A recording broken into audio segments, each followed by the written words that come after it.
Game week is finally here for us. It's been a long time coming, and we've been practicing for a long time with no games, scrimmages, or exhibitions. So our guys have really been looking forward to Wednesday. Hopefully, knock on wood, we can continue to stay safe and have the opportunity to play the game on Wednesday. Um, Again, our whole program is very excited. I think one of the biggest things that's come out of this is uh, an appreciation for some of the things that maybe we all took for granted before. Like the ability to play a scheduled basketball game. Um, we, as a program, are continuing to work to build to become more and more connected around a common cause. And when the games start, that obviously intensifies. But it's very important for us to not take for granted the fact that certain things can pull people in different directions. So just staying connected around what we're here to do as a group is something that we've been talking about quite a bit. There's 6 guys on our team that have really separated themselves in practice, and I would say if I could, I would make all of them starters, and even maybe tell the other coach he could start 6 guys too. But that's not how it works. So we're still kind of figuring out what makes the most sense for us in terms of starting lineup. But Andrew Jones, Courtney Ramey, Matt Coleman, that group of 3 guards, and then Jericho Sims, Kai Jones, and Greg Brown. Those guys have played the best in practice. They've made the biggest impact on winning in practice. We've certainly had some other guys that have done some really good things, but those are 6 guys that have had a very good 6 weeks to start practice. In terms of UT Rio Grande Valley, Lou Hill's done a really good job with their program.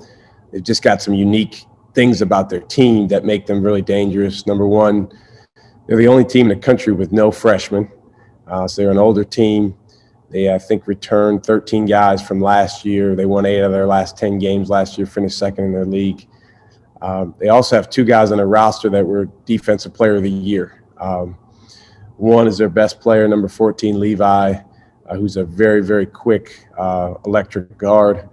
And another is a big that's transferred from Stony Brook. So they're the only team in the country that's 2 guys that have been Defensive Player of the Year in a conference on their team.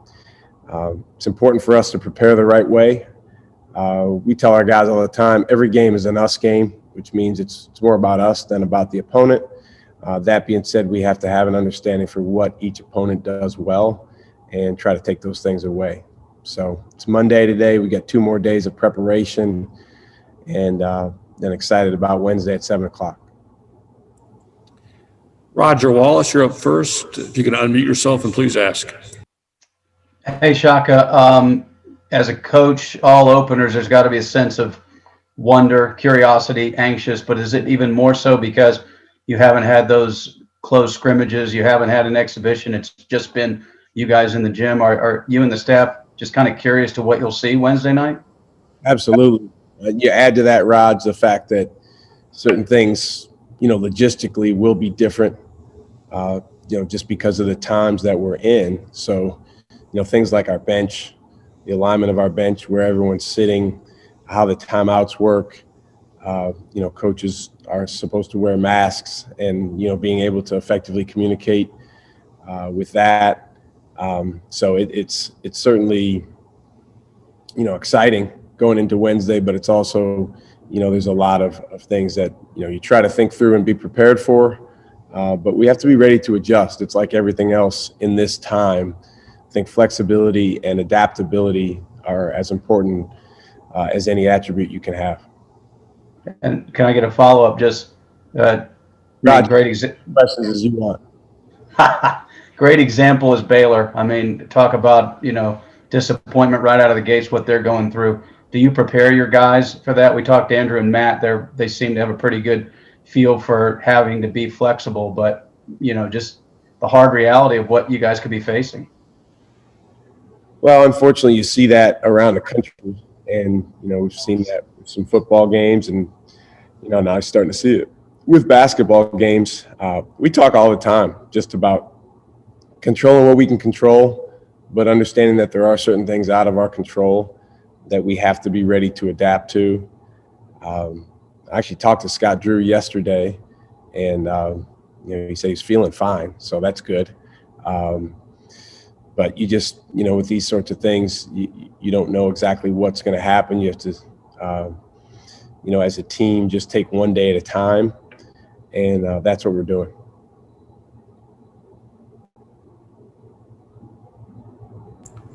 Dennis, go ahead, please. Coach, when we were talking with Matt, he even verbalized, why not us? Why not this team? Why couldn't this team be one of the great Texas squads? When you get a sense of what your guys are buzzing about and what they think the ceiling is, do you feel that way too? Absolutely. I mean, our guys feel like we can be really good. It's certainly a season, obviously, because of who we have coming back, and then adding Greg to our team, where we have a lot of excitement about what we can be, what we can become. I don't think there's anyone in the country that on November 23rd is where they want to be. I would be even in a normal year, but particularly in a year like this. So it's all about growing towards being, again, as I said earlier, the most connected, the most focused on a common goal that we possibly can be. And then there's a bunch of basketball details that our guys know and we as a coaching staff know we need to improve in. And speaking of Greg, and you've had experience with high-profile guys coming through. Do you preemptively manage his expectations coming in, or is that something that just free flows through the season? Well, Greg told me when he was in ninth grade that he wanted to be in the Hall of Fame. So, when you talk about expectations, this the mindset he has. We have another very talented guy on our team, Kai Jones, who told me over Zoom earlier in the off season that he wanted to be one of the best of all time. So you want guys with these type of goals, but you also have to help them understand the steps in between where they are and reaching those goals. And if you listen to guys who became what these guys are talking about wanting to be, those guys never were super caught up in the end result. I mean, they were just trying to be dominant and the best they could be against whoever they were playing against that day or that week or that season. And so that's something that we use with our guys all the time. Specific to Greg, he's a freshman. All the freshmen that we've had, whether they've been one and done or not, are guys that have been markedly different by the end of their freshman year than they were at the beginning of their freshman year. Those guys deserve a lot of credit for that. I would say the two guys that grew the most would be Jared Allen and Jackson Hayes. And, what those two guys had in common, they certainly took their lumps early on. They certainly had some challenges that they had to go through, but they listened. They had a receptivity about them that allowed them to grow literally every day. And you're talking about two guys that couldn't be any more different in terms of personalities. They both understood that some of the older players around them, the coaches around them, had certain experience that they didn't have at that time, so they wanted to take advantage of that. And hopefully Greg is willing to do that because he's the only guy on our team that hasn't played in a season opener in the Irwin Center. He's the only guy on our team that hasn't gone and played a road game in college. So hopefully he can benefit from the experience and the knowledge that the other guys have and also the stuff that the coaches hit him with. Thanks. Bob Ballou, go ahead, please. Hey, Shaka, what are one or two of the things that you feel are different heading into this year than maybe your first 5 years that maybe give you the confidence that you guys can really take a much greater step this year? Well, I mean, it's a great question, Bob. And, when the games start, you get to find out for sure how different things are. We have more experienced guards, Bob, than we've had since my first year. My first year, we had Isaiah Taylor and Javon Felix and some other older guards. The difference was we weren't experienced together in terms of them playing for us in our system. But with Matt, with Courtney, with Andrew, Jace, if we can get them healthy, those guys have been here for a long, long time. We have experience together, and that's probably the first thing that gives us an opportunity to hopefully have a higher ceiling than we've had in the past, because in college basketball, the game is going to, be dictated by the backcourt. And we've got some terrific backcourts in the Big 12. We have some other very experienced veteran backcourts in the Big 12. But those guys that I mentioned certainly have it in them to, be as good or better than anybody. Senator Golden, go ahead, please. Yeah, Shaka, you mentioned Scott Drew. I was curious, did you or anyone on your staff test positive over the last few months? And if so, how did your guys deal with that challenge? Because it just seems to be all over the place right now. Well, I'm knocking on wood right now because no one on our staff has, but that doesn't mean that we're immune. And, we have to continue to be as safe as we can be, control what we can control, understanding that sometimes even when you do that, people get exposed. So, we have a plan for, what happens if that occurs. Hopefully we don't need to go down that route. But again, it's about being flexible and adaptable to whatever occurs. It's going to be an interesting next several weeks as we kind of get going into the game portion of our season. And, then hopefully we kind of get a hang of our feel for exactly how things are going and can go from there. Dustin McComas, go ahead. Shaka, one of the ways to improve offensive efficiency is to go get some more second chance opportunities. You named some guys and Kai and Jericho and Greg that could really contribute that way on the glass. What is the balance between unleashing those guys to go attack, but at the same time, you kind of be a defensive guy, the whole transition defense thing as well? And do you foresee you guys being able to make a big improvement on the offensive glass? Absolutely. We have to make a big improvement on the offensive glass, Dustin. We have the guys to do it. It's been a huge emphasis since before those guys got back. We talk a lot about playing violently. To be honest, our guys sometimes don't want to hear this because I think sometimes players want to be known as, great playmakers or great shooters or great, other things. That can be one of our biggest strengths, going to the glass. But you have to have a level of tenacity. In terms of transition defense, different coaches look at it differently. It's a very, very important thing. It's going to be interesting on Wednesday because in practice, that's definitely one of the areas where we're not where we want to be yet, which is typical early in the year. But to me, in transition defense, when the other team gets the ball, if you sprint back and you talk and you get organized, then you can do that even if you send, 3 or 4 guys to the offensive glass.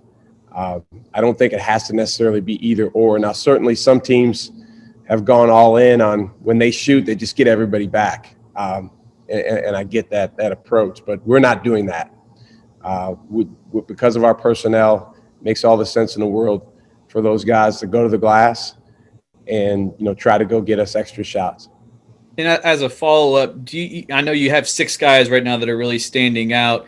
Do you have a guy that you feel confident in as a role guy? And with those next 6 players, do you kind of use Kai as an example? Like, at this point last year, he wasn't really much of the rotation picture at all. And then by the end of the year, he was a guy that was really contributing to your team. And now here he is, one of those 6 guys. Do you use him as an example for those guys that are trying to find their way right now? Absolutely. I mean, there's a bunch of examples like that. The other thing is things change, during the season. particularly in a year like this. A lot of things are going to change during the season. And, when I pointed out those 6 guys, it wasn't in any way, being critical or negative of the other guys on our team. It's just that those 6 have really stood out in different ways. Those guys bring different things to the table. You mentioned Kai. He's a guy that came in here with as much potential as anyone, and was learning a new position and, learning about the adjustment to the college level. And I think the biggest thing that he took out of the first several weeks of the season was being able to maximize how hard he could play. I say maximize it, he can continue to grow in that area, but he really taking a jump in that area. The good thing for Kai is he still has a ton of growth as a sophomore now, where he can even continue to improve. I mean, his basketball is way, way ahead of him. He didn't play anything but the 5 position until he got here. So absolutely, he's an example of what you can do if you're willing to work, you're willing to be resilient when initially some things don't necessarily go your way, you're willing to be receptive to the coaches. In terms of role players, I think Brock is a great example of a guy that can be a heck of a role player for us. He's been a little bit banged up this preseason, as he's probably always going to be just because of the way that he plays. He is cleared and practicing now, so we're excited about the things he's doing. But he's a guy that can really play a heck of a role for us, and he wants to. And I think there's other guys on our team that they understand that that's what this team needs from them. Now it's a matter of going out and executing it during the game. Have 3 more in the queue. Nick Morrill, go ahead, please, sir. Yeah, Shaka, kind of, looking at that group of next 6 guys or role players that you're going to be able to bring in off the bench. I mean, you talked about last season, everybody seemed really excited about Gerald heading into the year, and obviously this whole season got derailed by injuries, just wasn't healthy, wasn't able to produce out there. What have you seen from him this offseason, and do you think he's a guy that, if he can stay healthy, can really step up and produce for you? I know you all said you were even letting him run a little point in practice sometimes, so just what can he possibly provide for y'all? He's actually been playing a lot of point guard. When we put those 3 guards that I mentioned earlier, Matt, Andrew, and Courtney, on the same team, we don't have any point guards on the other team. Gerald's done a nice job playing that position. It's not his natural position, but he is a very cerebral player, and he's done a good job with that. He went through a really challenging offseason, had the back injury, had some other challenges that he had to kind of work through, and I'm really proud of him for, just as a person, the growth that he's shown and the way he's been able to battle through some challenges and get to this point in the season where he's really played well in practice. I think he's learned, taken a step in learning that for him to be his best, he has to be what we call a hard rocking dude, which is a guy that goes out there and plays with a motor and with an aggressiveness and assertiveness to him. That's about 180 degrees different from the Gerald Liddell that was a sophomore and junior in high school that was, kind of a laid back, cool, really, really talented guy. So I'm proud of him for how much he's learned that, he does have to really get at it to be highly effective. So it's going to be fun to see, how well he does with that in the games. And then just real quick, just wanted to ask how Jace is progressing and, how y'all feeling about where he is right now. Yeah, I mean, I'm give him a lot of credit because be very easy for him to be extremely frustrated right now. For sure, when he had that surgery in March, the projection was for him to be back well before now, but he's just not at that point. And he did have microfracture surgery, so those are serious surgeries, and sometimes they take longer than expected for recovery. He's cleared for non-contact practice, so he's out there running around, sprinting the floor, doing different drills. but he's not cleared to the point where he can cut and move and play with other guys out there in a contact setting. We're hopeful that we can progress him, but that's going to be dependent on how he's feeling and how his knee responds. So I can't really give you a timetable on exactly when that'll be. Brian Davis, go ahead, please, sir. Hey, Shaka. Couple quick COVID questions. In football, the league states that if you don't have a certain number of players at a certain position, you can postpone the game. Is there anything like that in basketball? Like if 3 guards are out or 2 big men are out or something like that? They haven't done it by position, Brian. It's interesting. Somebody joked on one of those Zooms when it was being discussed that basketball is now positionless. Right.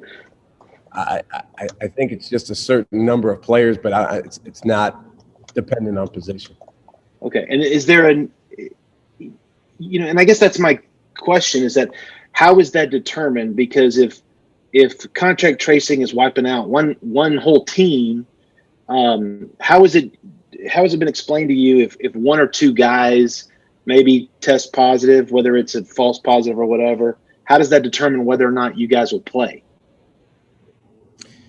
Well, if you meet that minimum number of players, I believe, I know it was still being voted on and talked about. I think it was last week. I believe it's 6 scholarship players. Okay. Scott, we can confirm that, but that's what the Big 12 policy is. So if we have 6 guys, even if they're all 4s and 5s, technically we're supposed to play the game. Okay. And then the other totally unrelated to that, I wanted to ask you about the front court guys. You mentioned Jericho, Kai, and Greg. I mean, just what are some of your big picture thoughts about that group as a whole? I mean, what to you defines success for the front court? Winning. I mean, I think that's the way you define success for the backcourt, the front court, players, coaches, on the court. There's certainly ways to define success beyond the court, but I think you're talking about the basketball games. So it starts with winning. If you want to kind of break it down further from there, Dustin mentioned rebounding. That was not a strength of ours last year. We need to be better there. That starts with our front court for sure. I think getting more easy baskets around the paint and in the paint, that's an area where, to use Dustin's term, we can be more efficient. And we need those guys. It was interesting. We all did a million Zooms over the offseason. I was on a call with Stan Van Gundy in, I don't know, April or May. And he made an interesting point about, athletic players. He said, he'll tell those guys if they haven't gotten many layups or any layups over a couple, 3 games, that's on you. You got to go get a layup. You got to find a way to run the floor. You got to get a rebound. You got to cut. And I never really thought about it that way because, as coaches, we tend to kind of figure out how we can create that for them. But that's an emphasis that we've put on our guys that, hey, get out in transition and find a way to get yourself a layup. Get on the glass. We do a lot of cutting in the way we're playing. Find a way to get yourself going, because it's amazing how, if you're able to put that ball in the basket from short range, how it gets you going and it gets your team going in other ways. And then on the defensive end, I think just incredible activity is a way to kind of define success for those guys. When we've been at our best on defense, we've had guys flying around. Jericho, being extremely aggressive defending pick and roll. When he's done that in the past, it's been really good for us. When he's been a step off, and our other bigs have been a step off, we've not been as good on defense. So just an activity. Deflections is a number that we make a big deal out of. And so those are all areas where we're focusing on with those guys. Still 20 deflections, right? Actually, 32 is the 32. game goal that we have. And since I've been a head coach, we've won every game we've played except for one when we've had 32 or more. Thank you, Brian. Travis, you have the last ones. Just one from me, Shaka. Where's Will Baker at? What did he learn from last season? What do you need from him? Will Baker has made incredible progress, and I'm really, really proud of him because not only has he grown on the court, but he's really grown as a person. He's probably, of all of our guys, as thoughtful or more thoughtful than anyone. And when I say thoughtful, I just mean being self-reflective, looking inward, thinking about how he can grow, how he can develop, what is the next best thing to do, whether it's on the court or off the court. And again, I'm just really proud of the growth that he's shown. He's made a lot of progress since he got back in the summer with getting his body back in good shape or in even better shape than last year. That was a big thing for all of our guys, just being away for over 4 months is just getting back to the condition to be able to play. And we're still not all the way where we want to be in terms of game condition, but the games, hopefully will help with that. But Will's made real progress. I think he's more confident than he was. But the reality, Travis, for our team is, there's going to be guys on our team that have made progress and are making progress. And, that may or may not be seen in a given game, and if you think about it, the ideal, if you have 13 guys on your team, is that everyone is a better player than they were the game before or the year before. But you don't always have the opportunity to see that because what you're trying to do when you go out there on the floor is put the 5 guys in there that give you the best chance to win in that moment. And so what our guys are going to need to do, and we've talked about this a lot, is stay focused on growth and stay focused on improving and getting better on a regular basis, because this year, more than any other, we're going to need everyone on our team. Everyone's going to get opportunities at different times. It happened last year because of injuries. It'll probably happen this year because of different reasons. And so, a guy like Will, I'm proud of him because 6 weeks into practice, he's markedly better than he was the first week of practice. And at the end of the day, if these guys can continue growing and improving over time while they're here, it's going to put them in a phenomenal position when they leave here. And that's what we're trying to do in addition to being in the moment and taking advantage of the group that we have.